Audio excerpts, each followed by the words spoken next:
ఓం నమః శివాయ శ్రీమాత్రే నమః. మిత్రులకి శ్రీభిలాషులకి అలాగే నేను ఇంతగా ఆదరిస్తున్న యూట్యూబ్ ప్రేక్షకులందరికీ కూడా పేరు పేరు ధన్యవాదాలు. మిత్రులరా, మీ అందరికీ పరాదేవత ఎలవెలలా మీతో ఉండి మీ మనోవాంఛ నెరవేర్చాలని మనస్ఫూర్తిగా కోరుకుంటున్నాను. మనం చాలామందికి కొత్తగా బంగారం కొనుక్కున్నా, అలాగే కొత్త వస్తువులు కొనుక్కున్నా, కొత్త చీరలు కొనుక్కున్నా నలుగురికి చూపించి కాస్త నేను కొనుక్కున్నాను అని గర్వపడితే ఎటువంటి దోషం ఏర్పడుతుందో శాస్త్రం ఏం చెప్పిందో మీకు చెప్తాను. ముఖ్యంగా పెళ్ళిళ్ళప్పుడు, శుభకార్యాలప్పుడు సంతోషంగా నగలు, వస్త్రాలతో చక్కగా అలంకరించుకొని సంతోషించడానికి ఆ సమయం చాలామంది, అంటే ఆ సమయంలో భర్త, అత్తగారు, అమ్మ వంటి వారికి కొనిచ్చిన నగల్ని, వస్త్రాలని మనం వేసుకొని చుట్టుపక్కల ఉన్న వారికి చూపించడం దోషము, పాపం కూడా. ఇది నేను చెప్పేది కాదు, ఎందుకంటే చాలామంది పనిచేస్తూ ఉంటారు, చాలా వీడియోలు చెప్పాను. ఈ చూపించడం వల్ల దోషం వస్తుంది.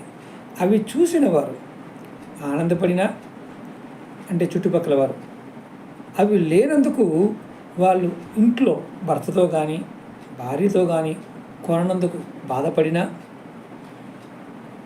ఆ బాధ వల్ల అంటే ఆ తర్వాత ఆ వ్యక్తులు, అంటే భార్య నుంచి కానీ భర్త నుంచి కానీ అసమర్థతగా ఆ బాధ మారినప్పుడు, దాని ద్వారా వారి కుటుంబాలలో గొడవలు, అశాంతి కలిగినప్పుడు దానికి కారణమైన ఎవరైతే చూపించిన వారు ఉంటారో ఆ దోషము వాళ్ళు కూడా పాలు పంచుకోవాల్సి వస్తుంది.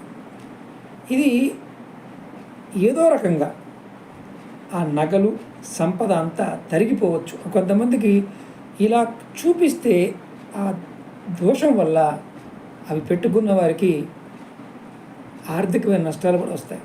తర్వాత ఆ నగ అప్పుల రూపంలోనూ, బ్యాంకులు లోపల, అంటే బ్యాంకు లోపల బంగారాన్ని తాకట్టు పెట్టడము, లేదంటే అవి ఉన్న పెట్టుకోని పరిస్థితి ఉండకపోవడము, ఇలా జరుగుతాయి.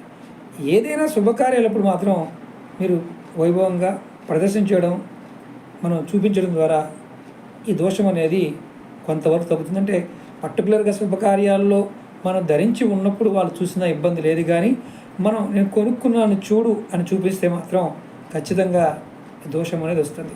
కాబట్టి ఎవరైతే బంగారం కానీ, చీరలు కానీ, ఇలాంటి వస్తువులు బాగుంటావిలో చుట్టుపక్కల వాళ్ళని తీసుకొచ్చి చూపించకండి. చూపిస్తే మీకు ఈ దోషం పట్టుకుంటుంది. అలాగే మీకు ఈ వీడియో నచ్చినట్టు లైక్ చేయండి. అలాగే ఇలా చాలామంది చేస్తూ ఉంటారు కదా, మీ కుటుంబ సభ్యులు ఎవరైనా ఉంటే వారికి కూడా షేర్ చేయండి. ఓం నమః శివాయ శ్రీమాత్రే నమః.